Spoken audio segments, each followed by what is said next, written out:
The roar of two legends still echoes through aviation history. One, sleek, silver, and fast enough to chase the enemy from Berlin to the Channel. The other, agile, elegant, and deadly enough to defend Britain's skies when the world was burning. The P-51 Mustang and the Supermarine Spitfire, two fighters that defined the air war and divided pilots for generations. But here's the thing, this argument isn't just nostalgia. Even today, veterans, engineers, and flight instructors still trade blows over which was truly the superior machine. The Mustang flew farther, the Spitfire turned tighter, but which one saved more lives? Which one felt better in the cockpit when your fuel was low and a Messerschmitt was on your tail?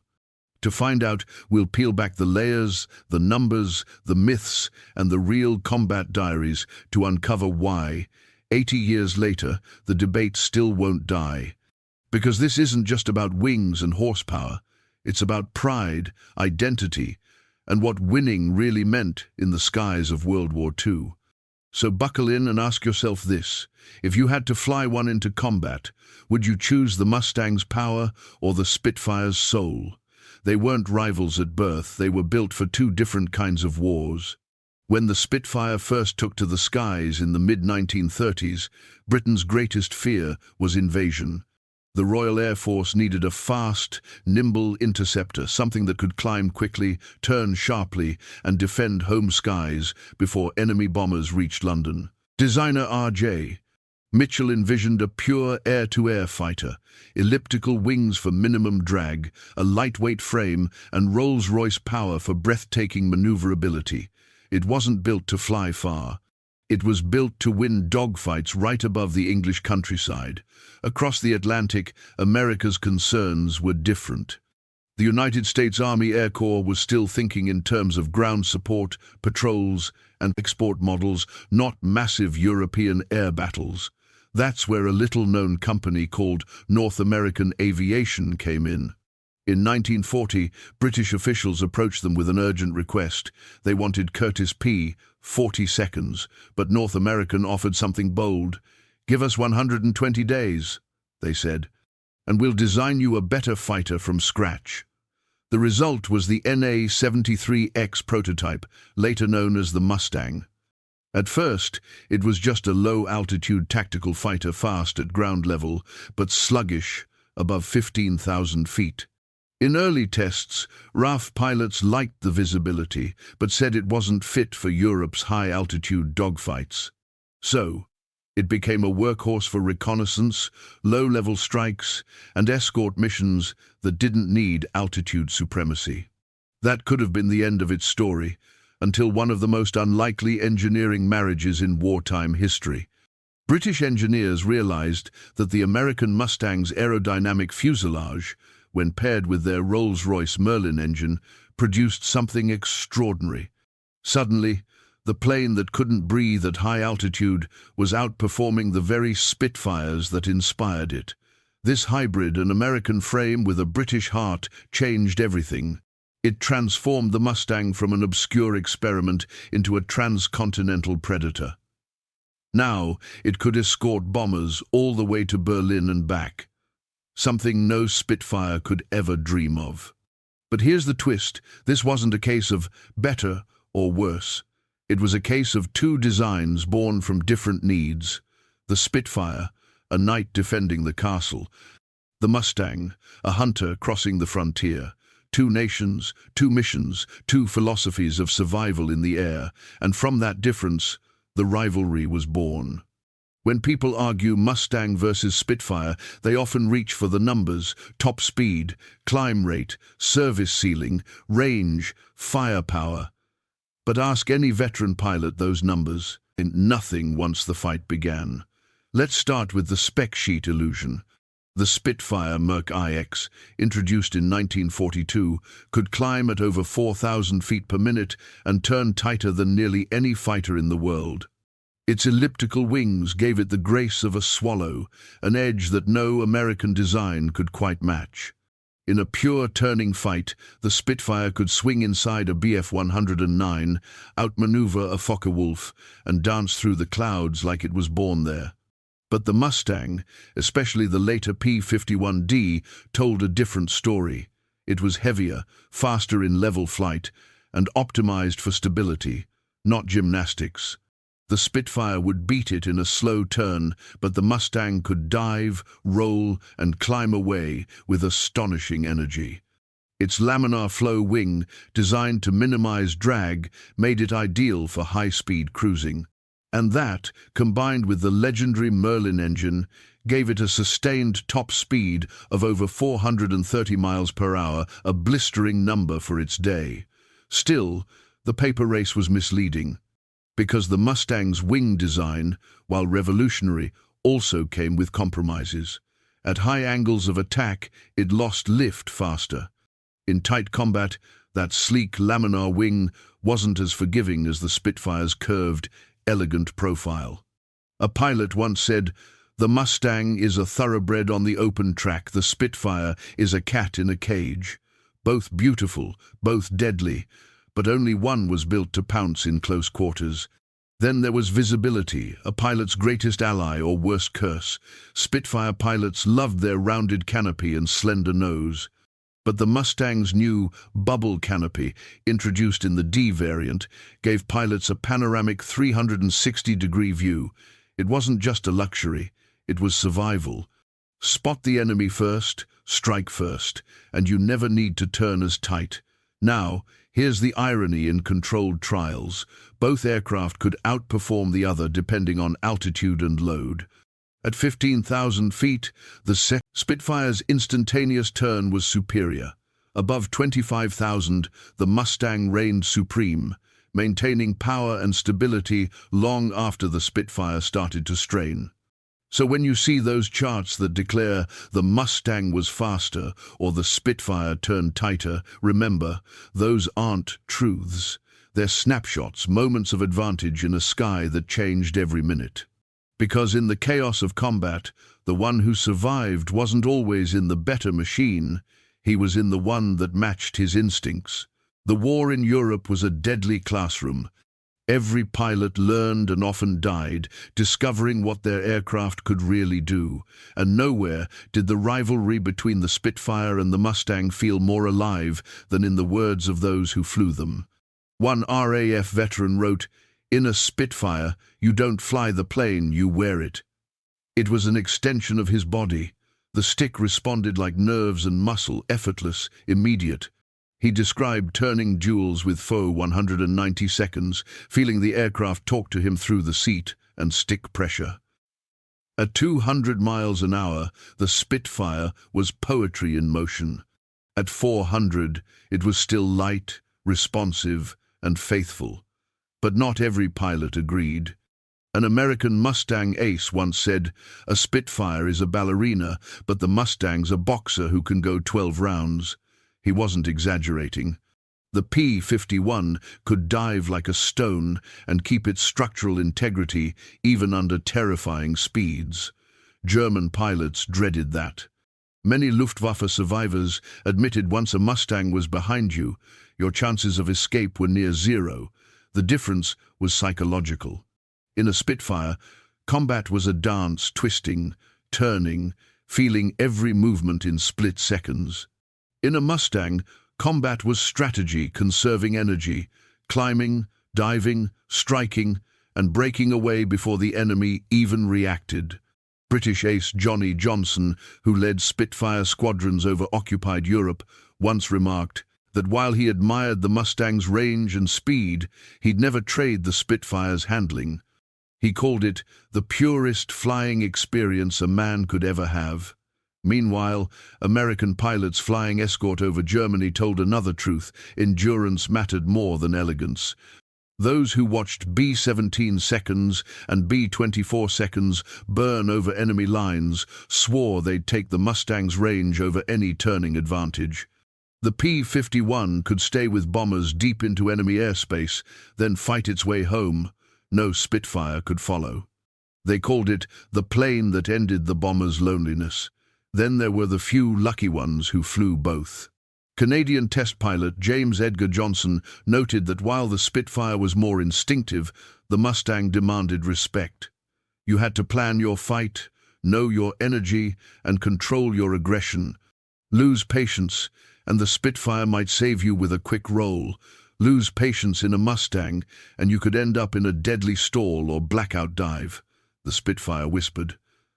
The Mustang warned, and both rewarded those who listened.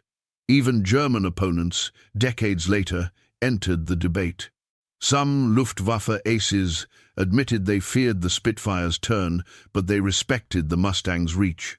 When Mustangs started appearing over Berlin, one German pilot wrote, "We knew then the war had already followed us home." The duel between these two fighters wasn't just machine versus machine. It was instinct versus intellect, and every pilot's answer revealed who they really were in the cockpit. It's easy to argue over horsepower and turn radius, until you realize that the Spitfire and the Mustang weren't even fighting the same kind of war. The Spitfire was born from Britain's desperation. It was never meant to roam, it was meant to guard. Every ounce of its design screamed short, sharp combat, a 15-minute scramble to altitude, a furious dogfight above the coast, then a quick glide home to refuel. It was the perfect defender but a poor traveler.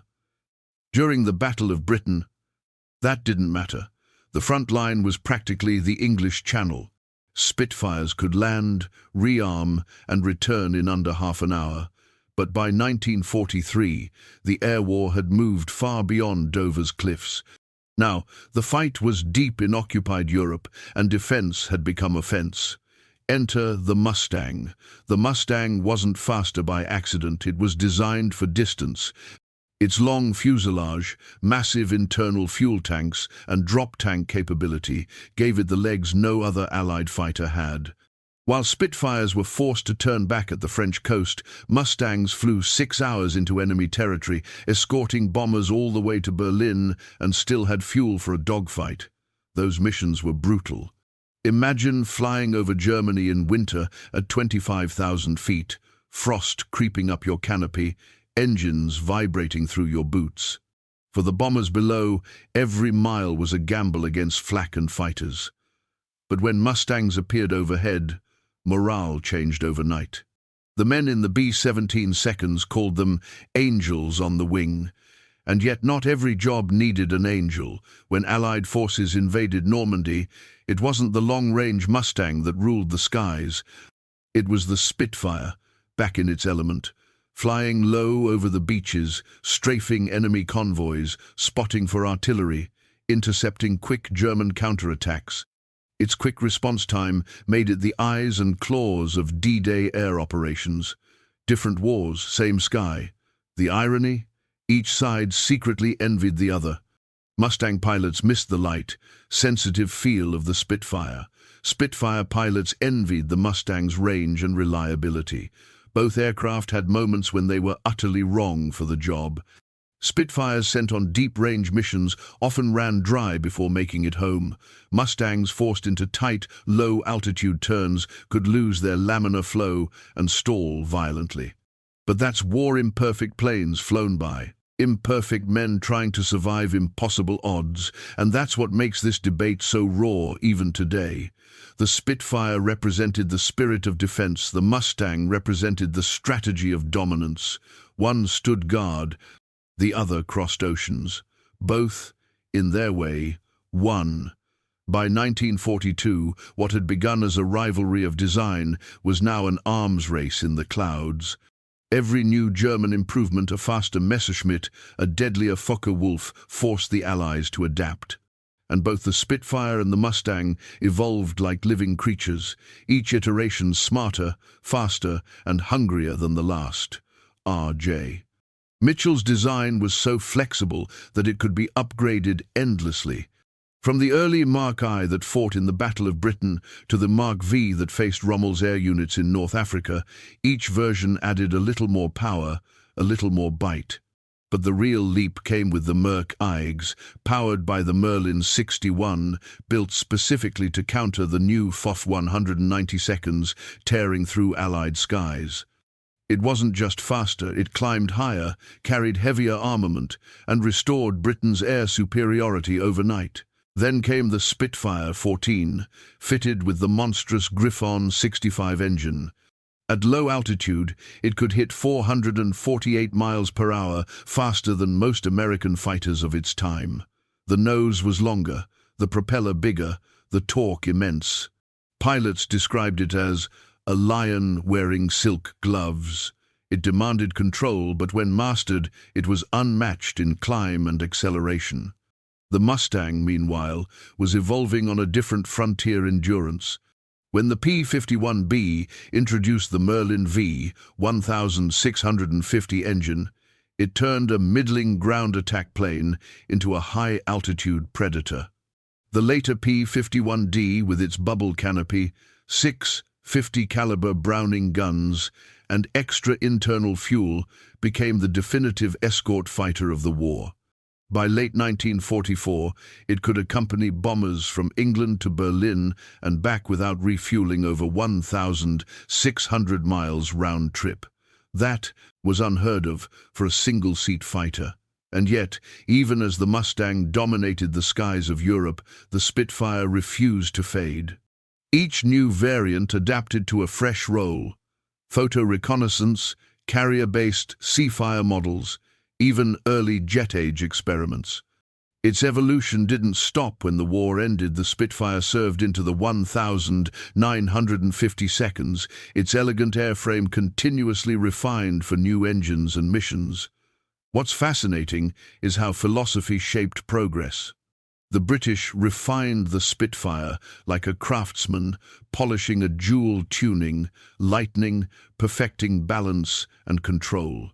The Americans re-engineered the Mustang like an industrial machine, increasing range, power, and durability to fit massive strategic operations. One was art, the other was engineering. Both were genius. By 1945, if you put the late-model Spitfire 17 against a Mustang D, the results would be painfully close. The Spitfire might win in a low-level turning fight. The Mustang might win above 25,000 feet. The deciding factor wasn't the airframe, it was the pilot. Every better upgrade was only as good as the man who could handle it. Each new engine added power but also torque that could twist the plane from the sky. Each larger gun made the wings heavier, each added tank changed the balance. Evolution gave both aircraft more speed, but it also demanded more skill. By the war's end, the question wasn't who built the better plane, but who built the one that could keep evolving in time. After the war, when the smoke cleared and victory parades faded, a strange new battle began, not in the skies, but in hangars, airfields, and lecture halls. Who had really built the superior fighter? The engineers wanted proof, the pilots wanted credit, and the public just wanted a hero. In 1944, Allied test pilots began side-by-side evaluations of the P-51 and the Spitfire, flying them under controlled conditions with full combat loads. One of the most respected evaluators was Captain Eric Winkle Brown, the Royal Navy's legendary test pilot who flew nearly every combat aircraft of the war. Brown's verdict was fascinating. He praised the Mustang's high-altitude performance, its stability, and its incredible range, but he also noted something that fans of the Spitfire have clung to ever since. At low and medium speeds, he said, the Spitfire remains supreme in harmony and control. That one line fueled decades of debate, because while the Mustang conquered the sky strategically, the Spitfire still reigned emotionally. But there was more controversy in the numbers than most realize. Many wartime tests were influenced by what the brass wanted to hear. The RAF needed to justify the Spitfire's continued production. The USAAF wanted to prove the Mustang was worth the billions spent escorting bombers into Germany. Reports were edited, data rounded, and anecdotes elevated to gospel. Then came the myths. Myth 1. The Mustang was faster in every condition. False. At low altitude, several Spitfire marks, particularly the Griffon-powered 14, could outpace it by a narrow but real margin. Above 25,000 feet, though, the Mustang's longer wings and better high-altitude supercharger gave it the edge. Myth 2. The Spitfire couldn't fly long missions. Half true. Its range was limited roughly 400 miles on internal fuel, but late-war versions carried drop tanks for short escort duties. Still, it could never match the Mustang's transcontinental reach. Myth 3. The Mustang was tougher. Not entirely. While the Mustang's coolant system was vulnerable to a single bullet, one puncture, and the engine could seize, the Spitfire's liquid-cooled Merlin faced the same flaw. The difference lay in tactics, not toughness. Myth 4. The Mustang replaced the Spitfire. Completely wrong. They coexisted. In fact, both served together in Allied operations. Mustangs leading long-range escorts, Spitfires sweeping low and medium altitudes for intercepts. One didn't replace the other. They complemented each other. Even in post-war air shows, the argument refused to die. Pilots who'd flown both often gave conflicting answers depending on the audience. British crowds heard that the Spitfire was still the most honest aircraft ever built. American veterans swore the Mustang won the war from the air. And perhaps both were right. Neither aircraft was perfect, but both were perfect for their moment in history. The Mustang proved that engineering efficiency could win a global war. The Spitfire proved that beauty, instinct, and spirit could save a nation.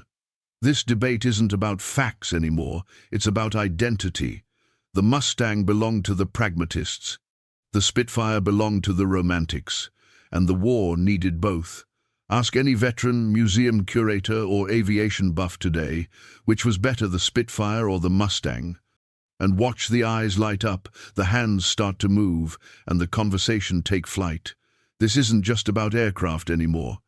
It's about identity, about what these machines meant to the men and nations that built them. For Britain, the Spitfire was more than a fighter. It was a savior, the slender guardian of 1940. Its very silhouette over the white cliffs of Dover became a symbol of defiance, beauty, and grace under fire. To this day, when a Spitfire engine starts and that Merlin purrs across an airshow field, crowds fall silent. They aren't hearing a machine, they're hearing history sing. For America, the Mustang was proof of something different, that engineering could conquer distance, that courage could be manufactured at scale, that freedom could be escorted all the way to Berlin. It represented reach, dominance, and momentum, the spirit of a new world rising from the old. Its wings carried not only guns and fuel, but the idea that technology could save lives and shorten wars. Two nations, two meanings, both wrapped in aluminum, rivets, and roar. And here's what keeps the debate alive: emotion rewrites memory. Every pilot who touched a Spitfire remembers the intimacy, the soft ailerons, the smell of glycol, the way it turned like it was reading your mind.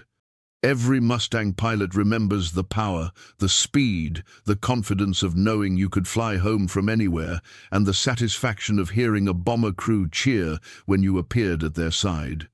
Even now, those feelings echo through generations of enthusiasts. You can hear it in the air shows, in the museums, in the online forums where men in their 70s still trade stories like dogfights. You can see it in the way restoration crews polish each rivet like it's sacred, because to them, it is. And perhaps that's why no one will ever win this argument. Because to choose between the Mustang and the Spitfire is to choose between heart and head, art and science, home and horizon. They were never meant to be enemies. They were two chapters of the same story, one of courage, sacrifice, and a war that demanded everything from the sky. So the next time you hear that familiar question, which was the better plane, remember what one old pilot said at Duxford Airfield years ago: it doesn't matter which one was better. What matters is that they both came home. When you strip away the paint, the flags, and the decades of debate, you're left with two things that mattered most: courage and survival. The Spitfire was born out of desperation, forged in the fires of Britain's darkest hour.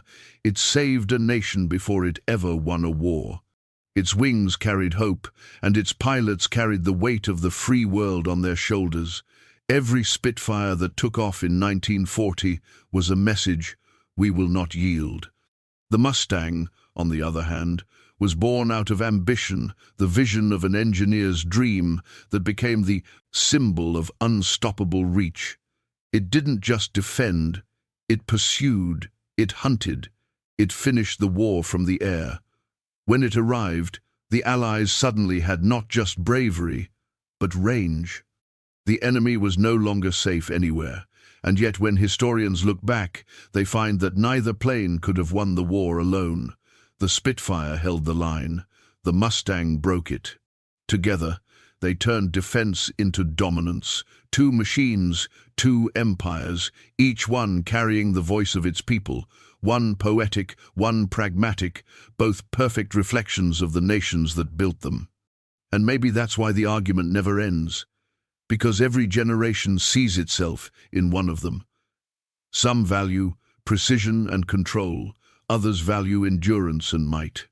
And somewhere above it all, you can still imagine those silhouettes meeting in the clouds, spiraling, gliding, diving, never quite catching, never quite yielding. So, after all these years, which would you take into the sky? The Spitfire, a pilot's plane, agile, elegant, and alive beneath your fingertips. Or the Mustang, the long-range predator that carried victory on its wings. Because in the end, both planes proved one eternal truth of air combat, that the best fighter isn't the one with the sharpest claws. It's the one flown by the pilot who refuses to fall.